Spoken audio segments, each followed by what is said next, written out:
시편 성경 강해 131편입니다. 고요한 심령. 첫째 돼지 큰일 할 생각을 버림 1절. 둘째 심령을 고요하고 평온케 함 2절. 셋째 여호와를 순종하며 바람 3절. 1절입니다. 여호와여, 내 마음이 교만치 아니하고 내 눈이 높지 아니하오며 내가 큰 일과 미치지 못할 기이한 일을 힘쓰지 아니하나이다. 다윗은 점점 늙어가며 많은 신앙의 경험을 통해 젊어서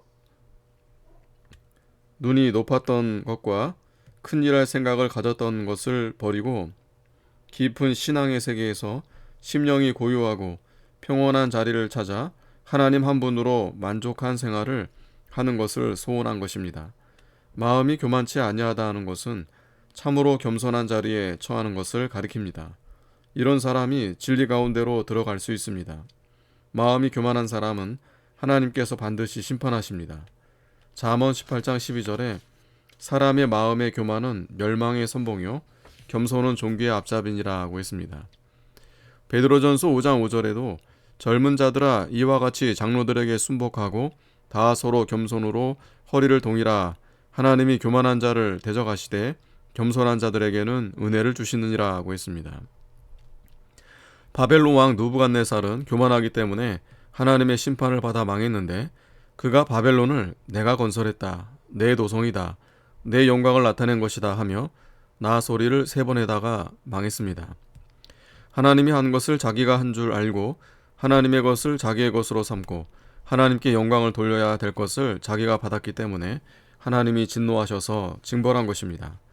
사람은 언제나 하나님 앞에 겸손해야 하나님이 주시는 은혜와 복을 받게 됩니다. 내 눈이 높지 아니하오며, 눈이 높은 사람은 자기 처지에 만족하지 않고 분수 이상으로 높은 것과 큰 일을 바라보며 추구하게 됩니다. 이런 사람은 언제나 불만에 살며 여러 가지 시험에 빠집니다. 잠언 16장 19절에 겸손한 자와 함께하여 마음을 낮추는 것이 교만한 자와 함께하여 탈취물을 나누는 것보다 나으니라 하고 있습니다. 내가 큰 일과 미치지 못할 기이한 일을 힘쓰지 아니하나이다. 큰 일과 미치지 못할 기이한 일을 힘쓰는 것은 허용심이요 교만입니다. 이러한 사람은 여러 가지 시험과 올무에 빠집니다. 디모데전서 6장 9절에 부하려 하는 자들은 시험과 올무와 여러 가지 어리석고 해로운 정욕에 떨어지나니 곧 사람으로 침륜과 멸망에 빠지게 하는 것이라 하고 있습니다. 자기의 실력과 분수를 모르고 큰 것을 추구하며 큰 일을 하겠다는 것은 벌써 시험에 든 것입니다. 자기 실력과 분수에 넘는 일을 하려는 자는 스스로 함정에 빠지게 됩니다. 하나님이 해주시지 않는데 사람이 노력한다고 되는 것이 아닙니다. 마태복음 6장 27절에 너희 중에 누가 염려함으로 그 키를 한 자나 더할 수 있느냐라고 했습니다. 하나님께서 하신 것을 사람이 변하게 할 수 없습니다. 하나님께서 큰 그릇으로 낸 자는 큰 그릇으로 쓰이고 작은 그릇으로 낸 자는 작은 그릇으로 쓰여져야 합니다. 작은 일을 맡은 자는 작은 일에 충성하면 하나님께서 잘했다 칭찬해 주십니다. 성도는 각각 자기 맡은 바 일에 자족하는 신앙을 가지고 그 일에 충성해야 합니다. 2절, 실로 내가 내 심령으로 고요하고 평온케 하기를 젖된 아이가 그 어미 품에 있음 같게 하였나니 내 중심이 젖된 아이와 같도다. 다윗은 늘 심령으로 고요하고 평온한 생활을 했습니다. 이것이 자족을 배운 생활이요 영으로 사는 생활입니다. 이 세계는 생명의 역사가 있고 참된 위로와 평강과 즐거움이 있습니다. 그 세계를 떠나면 생명에서 떠난 것입니다.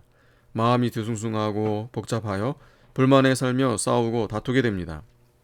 젖된 아이가 그 어미 품에 있음 같게 하였나니, 젖된 아이는 어머니의 젖을 먹지 못하므로 섭섭한 마음도 있겠지만 그래도 어머니의 품에 안겨 있는 것으로 만족합니다. 이 아이는 맛있는 젖은 못 먹어도 어머니를 소유한 사실로 인하여 만족해야 합니다. 젖을 먹는 것보다 사랑과 자비와 보호가 있는 어머니의 품이 만족스럽고 그곳이 안식처가 되기 때문입니다.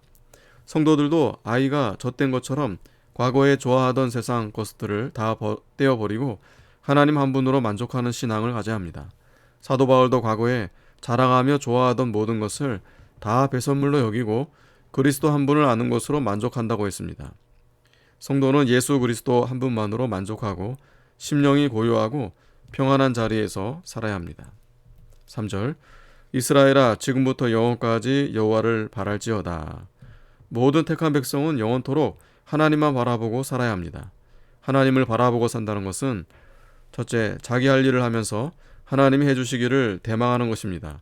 모든 일을 사람이 궁극적으로는 하나님이 해주셔야 됩니다. 둘째, 하나님의 구원을 대망하는 것입니다. 셋째, 하나님께서 약속을 성취해 주시기를 대망하는 것입니다. 넷째, 하나님을 바라보며 닮기를 힘쓰는 것입니다.